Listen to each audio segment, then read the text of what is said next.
ओम शांति। 27 मई 2022 प्रातः मुरली।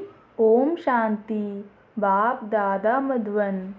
आज की मुरली में मीठे मीठे प्यारे प्यारे बाबा ने कहा, मीठी बच्चे विचार सागर मंथन कर भारत की हिस्ट्री ज्योग्राफी और नई दुनिया का संबत सिद्ध कर बताओ तो कल्प की आयु सिद्ध हो जाएगी। आज का प्रश्न है, तुम बच्चों को अभी कौन सी धुन लगी हुई है जो मनुष्यों से भिन्न है? उत्तर, तुम्हें धुन है कि विश्व का बेड़ा जो डूबा हुआ है उसे हम सैल्वेज करें, सबको सच्ची सच्ची सत्यनारायण की कथा व अमर कथा सुनाएं, जिससे सबकी उन्नति हो। इतने बड़े बड़े महल, बिजली आदि सब कुछ हैं, परंतु उन्हें यह पता नहीं है कि यह सब आर्टिफिशियल झूठी उन्नति है। सच्ची उन्नति तो सतयुग में थी, जो अब बाप आकर करते हैं। आज का गीत है, आखिर वह दिन आया आज, जिस दिन का रास्ता तकता था, जिसका था मोहताज। आखिर वह दिन आया आज। ओम शांति। गरीब निवाज आया तो सही, परंतु कोई सही तिथि तारीख नहीं लिखते हैं। कोई डेट संबत तो होना चाहिए ना। जैसे बताते हैं कि आज फलानी तारीख, फलाना मास, फलाना संबत है। गरीब निवाज कब आया यह लिखा नहीं है। जैसे लक्ष्मी नारायण सतयुग आदि में थे तो उनका भी संबत होना चाहिए। इनका फलाने संबत में राज था। लक्ष्मी नारायण का भी संबत है और भी सबके अपने अपने संबत है। गुरु नानक का भी लिखा होगा कि फलाने संबत में जन्म लिया। संबत बिगड़ पता नहीं पड़ता। यह लक्ष्मी नारायण भारत में राज करते थे तो जरूर संबत होना चाहिए। इनका संबत माना स्वर्ग का संबत। लक्ष्मी नारायण ने सतयुग में राज किया। किस संबत से किस संबत तक कहें तो भी 5000 वर्ष ही कहेंगे। गीता जयंती का थोड़ा फर्क करना पड़ता है। शिव जयंती और गीता जयंती में फर्क नहीं है। कृष्ण जयंती का फर्क पड़ेगा। लक्ष्मी नारायण का वही संबत लिखना होगा। यह भी विचार सागर मंथन करना होता है। पब्लिक को यह कैसे बताएं लक्ष्मी नारायण का क्यों नहीं संबत दिखाते हैं? विक्रम संबत दिखाते हैं, बाकी विक्रमाजीत संबत कहाँ? अभी तुम बच्चों को अच्छी तरह मालूम है भारत की हिस्ट्री ज्योग्राफी नई दुनिया का संबत भी दिखाना चाहिए। नई दुनिया में राज था आदि सनातन देवी देवताओं का, तो उनका संबत भी कहेंगे। हिसाब करेंगे तो उनको 5000 वर्ष हुआ। यह सिद्ध कर बताने से कल्प की आयु सिद्ध हो जाएगी और लाखों वर्ष जो लिखा है वह झूठा हो जाएगा। यह बातें बाप आकर समझाते हैं। जो मनुष्य सृष्टि का बीज रूप है, सृष्टि के आदि मध्य अंत को जानने वाला है। लक्ष्मी नारायण की राज्य वंश को 5,000 वर्ष हुआ और 3,750 वर्ष हुए राम सीता को। फिर आगे उनकी राजवंश चली। फिर विक्रम संवत शुरू होता है। विक्रम राजा का जो संवत है वह भी राइट नहीं है, बीच में कुछ वर्ष गुम है। होना चाहिए 2,500 वर्ष। इस्लामी बौद्धि का भी थोड़ा समय पीछे शुरू होता है। इन्होंने 2,000 वर्ष से अपना संवत दिया है। तुम जानते हो हम सभी देवी देवता थे जो चक्र लगाकर अब ब्राह्मण बने हैं। यह इतिहास भूगोल अच्छी तरह समझानी है। ब्राह्मण से फिर देवता बनते हैं। इतिहास भूगोल समझते हो तो संवत भी समझाना पड़े। सीढ़ी के चित्र में संवत लिखा हुआ है। भारत का संवत ही गुम हो गया है। जो पूज्य थे उनका संवत ही गुम कर दिया है। पुजारियों का संवत शुरू हो गया है। देखो अशोक पिल्लर कहते हैं। द्वापर में अशोक शोक रहित तो कोई है नहीं। अशोक पिल्लर तो आधा कल्प सत्युग त्रेता तक चलता है। उनकी यह महिमा है। शोक पिल्लर की महिमा नहीं है। यहाँ तो दुख ही दुख है। अशोक होटल नाम रखा है परंतु है नहीं। आधा कल्प क्षण भंगुर सुख को अशोक कह देते हैं। यहाँ अशोक कुछ है नहीं। मांस मदिरा गंध खाते रहते हैं। कुछ भी समझते नहीं कि हम दुखी कैसे हुए, कारण क्या है। अभी तुम समझते हो। यह बातें सुनेंगे वहीं जो कल्प पहले स्वर्ग में सुखी थे। जो वहाँ थे नहीं वह सुनेंगे भी नहीं। जिन्होंने भक्ति पूरी की होगी वह कुछ न कुछ आकर शिक्षा लेंगे। नॉलेज को सुनकर लोग खुश होंगे। चित्र भी क्लियर है। संवत भी लिखा हुआ है। ब्रह्मा विष्णु का जन्म भी तो यहाँ होना चाहिए। बाकी शंकर तो सूक्ष्म वतन का है और शिव है मूल वतन में। सूक्ष्म मूल को जानते नहीं, इसलिए शिव शंकर को मिला देते हैं। शिव है परम पिता परमात्मा, शंकर है देवता। दोनों को मिला न सके। बाबा कहते हैं अभी तुम बच्चों को कितनी समझ मिली है, कितना नशा चढ़ता है। रात दिन यही तात लगी रही कि लोगों को कैसे समझावें। बेसमझ को ही समझाया जाता है। तुम समझते हो कि भारत पहले क्या था, फिर डाउनफॉल कैसे हुआ है।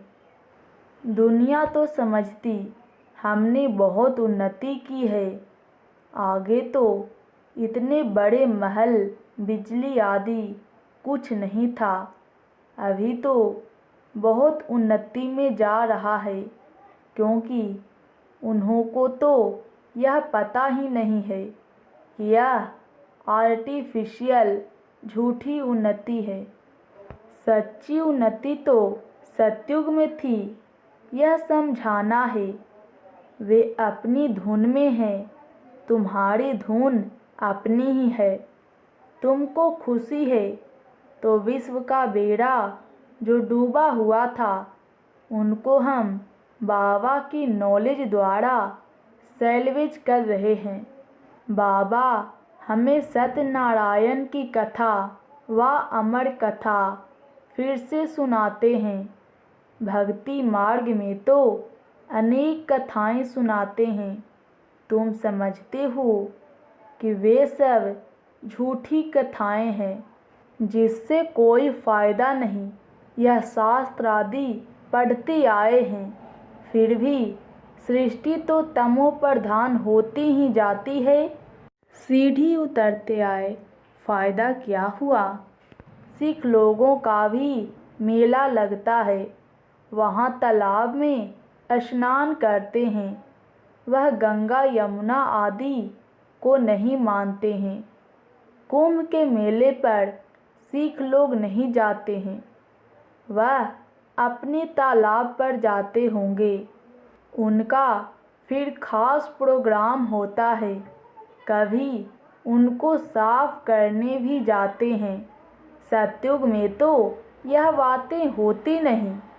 सतयुग में तो नदियाँ आदि बिल्कुल साफ हो जाएंगी। वहाँ कभी गंगा यमुना में गंद कीचड़ा नहीं पड़ता। वहाँ के गंगा जल और यहाँ के गंगा जल में रात दिन का फर्क है। यहाँ तो बहुत कीचड़ा पड़ता है, वहाँ तो हर एक चीज़ फर्स्ट क्लास होती है। तुम बच्चों को अब बहुत खुशी है कि हमारी राजधानी ऐसी होगी। हम फिर से 5000 वर्ष बाद श्रीमत पर स्वर्ग की स्थापना कर रहे हैं। नाम ही है स्वर्ग वैकुंठ, जिसमें लक्ष्मी नारायण का राज था। शांति धाम अथवा निर्वाण धाम एक ही है। तुम जानते हो कि हम शांति धाम में कैसे रहते हैं। ऊपर में है शिव बाबा, फिर ब्रह्मा विष्णु शंकर, फिर देवताओं की माला, फिर क्षत्रिय वैश्य शूद्र। निराकारी झाड़ से आत्माएं नंबरवार आती रहती है। जो सतयुग में आने वाले नहीं हैं, वे पढ़ने के लिए कभी आएंगे नहीं। हिंदू धर्म ही जैसे अलग हो पड़ा है। किसको पता नहीं कि आदि सनातन देवी देवता धर्म था। वह धर्म कैसे कब स्थापन हुआ, किसको पता नहीं है। बाबा कहते, तुमको यह नॉलेज अब दी गई है कि दूसरों को भी समझाओ। चित्र तो बहुत सहज है, कोई को भी समझा सकते हो कि इन्होंने यह राज कब और कैसे लिया और कितना समय तक राज किया।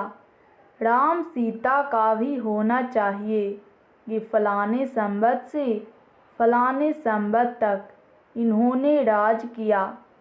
पीछे फिर पतित राजाएं शुरू हो जाते हैं। यह देवताएं हैं मुख्य, जिनकी पूजा होती है। वास्तव में महिमा सारी एक पूज की होनी चाहिए। भक्ति मार्ग में तो सबको पूजते रहते हैं। अपने अपने समय पर हर एक की महिमा होती है। मंदिरों में जाकर पूजा आदि करते हैं, परंतु उनको जानते बिल्कुल ही नहीं। अभी तुम समझते हो तो सुनकर खुश होते हैं, तब तो सेंटर्स खोलते हैं। समझते हैं कि इस नॉलेज से हम सो देवता बनेंगे। बाप ने गरीबों को आकर साहूकार बनाया है। बाप आकर बच्चों को समझाते हैं, बच्चे फिर औरों को समझाकर उन्हों का भाग्य खोलें। विश्व की इतिहास भूगोल अभी तुम बाप द्वारा सुनते हो। वह समझने से तुम सब कुछ जान जाते हो। विश्व की इतिहास भूगोल तो जरूर विश्व का रचयिता बीज रूप ही सुनाएंगे। वही नॉलेज फुल है। वह है निराकार शिव। देहधारी को भगवान रचयिता कह नहीं सकते। निराकार ही सभी आत्माओं का पिता है। वह बैठ आत्माओं को समझाते हैं, मैं परम धाम में रहने वाला हूँ। अभी मैं इस शरीर में आया हूँ। मैं भी आत्मा हूँ। मैं बीज रूप नॉलेजफुल होने कारण तुम बच्चों को समझाता हूँ। इसमें आशीर्वाद कृपा आदि की कोई बात नहीं, न अल्पकाल सुख की बात है। अल्पकाल का सुख तो लोग दे देते हैं। एक को कुछ फायदा हुआ तो बस नाम चढ़ जाता है। तुम्हारी प्राप्ति तो 21 जन्मों के लिए है, सो तो सिवाय बाप के ऐसी प्राप्ति कोई करा न सके। 21 जन्मों के लिए निरोगी काया कोई बना न सके। भक्ति मार्ग में मनुष्यों को थोड़ा भी सुख मिलता है तो खुश हो जाते हैं। यहाँ तो 21 जन्मों के लिए प्रारब्ध पाते हैं तो भी बहुत है। जो पुरुषार्थ नहीं करते उन्हों की तकदीर में नहीं है। तदबीर तो सभी को एक समान ही कराते हैं। उस पढ़ाई में तो कभी अलग टीचर भी मिल जाते हैं। यह तो एक ही टीचर है। भल तुम खास बैठ समझाते होंगे, लेकिन नॉलेज तो एक है। सिर्फ हर एक के उठाने पर मदार है। यह भी एक कहानी है जिसमें सारा राज आ जाता है। बाबा सत्यनारायण की कथा सुनाते हैं। तुम अंगे अखड़े तिथि तारीख सब सुना सकते हो। कोई कोई सत्यनारायण की कथा सुनाने वाले नामी ग्रामी होंगे। उनको सारी कथा कंठ हो जाती है। तुम फिर यह सच्ची सत्यनारायण की कथा कंठ कर लो। बहुत सहज है। बाप पहले तो कहते हैं मन मना भव, फिर बैठ इतिहास समझाओ। इन लक्ष्मी नारायण का तो संबत बता सकते हो ना। आओ तो हम आपको समझावे कि बाप कैसे संगम युग पर आता है। ब्राह्मण तन में आकर सुनाते हैं। किसको? ब्रह्मा मुख वंशावली को, जो फिर देवता बनते हैं। 84 जन्म की कहानी है। ब्राह्मण सो देवता बनते हैं। पूरी नॉलेज है। यह सुनकर फिर बैठकर रिपीट करो तो बुद्धि में सब आ जाएगा कि हम देवता थे, फिर ऐसे चक्र लगाया। यह है सत्यनारायण की कथा। कितनी सहज है। कैसे राज लिया, फिर कैसे गवाया। कितना समय राज किया। लक्ष्मी नारायण और उनका कुल घराना था ना। सूर्यवंशी घराना, फिर चंद्रवंशी घराना। फिर संगम पर बाप आकर शूद्रवंशियों को ब्राह्मण वंशी बनाते हैं। यह सच्ची सच्ची कथा तुम सुन रहे हो। सतयुग में लक्ष्मी नारायण के हीरे जवाहरों के महल थे। अभी तो क्या है। बाप ने यह तो कथा सुनाई है ना। अब बाप कहते हैं कि मुझे याद करो तो खाद निकल जाएगी। जितना खाद निकलेगी उतना ऊंच पद पाएंगे। नंबरवार समझते हैं बाबा जानते हैं कि कौन कौन अच्छी रीति बुद्धि में धारण कर सकते हैं। समझाने में कोई तकलीफ नहीं है, बिल्कुल सहज है। मनुष्य देवता बनना तो मशहूर है। घड़ी घड़ी यही सत्यनारायण की कथा सुनाते रहो, वह झूठी यह सच्ची। सेंटर पर भी सत्यनारायण की कथा सुनाते रहो व मुरली सुनाते रहो तो बहुत सहज है। कोई भी सेंटर चला सकते हैं, परंतु फिर लक्षण भी अच्छी चाहिए। एक दो में लून पानी नहीं होना चाहिए। आपस में मीठे होकर नहीं चलते हैं तो आबूर इज्जत गवाते हैं। बाप कहते हैं कि मेरी निंदा कराएंगे तो ऊंच पद नहीं पा सकेंगे। उन गुरुओं ने फिर अपने लिए कह दिया है, अब तो वह कोई ठोर बताते नहीं। ठोर बताने वाला तो एक ही है, उसकी निंदा कराएंगे तो नुकसान के भागी बन जाएंगे। फिर पद भी भ्रष्ट हो पड़ता है। काला मुंह करते हैं तो अपनी सत्यानाश करते हैं। ऐसे भी हैं जो हार खा लेते हैं। फिर कोई तो सच्चाई से लिखते हैं, कोई झूठ भी बोलते हैं। अगर सच्ची कथा सुनाते रहे तो बुद्धि से झूठ निकल जाए। ऐसी चलन नहीं चलनी चाहिए जिससे बाप की निंदा हो। जिनकी ऐसी अवस्था है वह जहाँ भी जाते हैं तो ऐसी ही चलन चलते हैं। खुद भी समझते हैं कि हम सुधर नहीं सकेंगे तो फिर राय दी जाती है, घर गृहस्थ में रहो, जब धारण हो जाए तब फिर सर्विस करना। घर में रहेंगे तो तुम्हारे ऊपर इतना पाप नहीं चढ़ेगा। यहाँ फिर ऐसी कामन चलन चलते हैं तो निंदा करा देते हैं।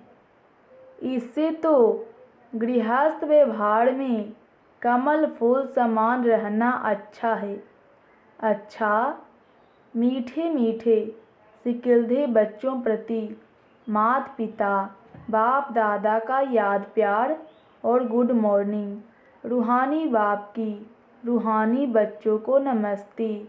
हम रूहानी बच्चों की रूहानी बाप को नमस्ते नमस्ते नमस्ते जी। धारणा के लिए मुख्य सार। पहली बात, अंदर से झूठ निकल जाए उसके लिए सदा सत्यनारायण की कथा सुननी और सुनानी है। कभी ऐसी चलन नहीं चलनी है जो बाप की निंदा हो।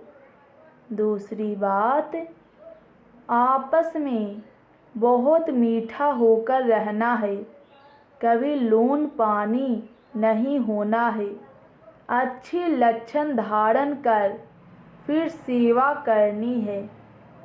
वरदान, ब्राह्मण जीवन में बधाइयों की पालना द्वारा सदा बुद्धि को प्राप्त करने वाले पद्मा पदम भाग्यवान भव। संगम युग पर विशेष खुशियों भरी बधाइयों से ही सर्व ब्राह्मण वृद्धि को प्राप्त कर रहे हैं। ब्राह्मण जीवन की पालना का आधार बधाइयाँ है। बाप के सब रूप में हर समय बधाइयाँ है। शिक्षक के सब रूप में हर समय शाबाश शाबाश का बोल पास विद ऑनर बना रहा है।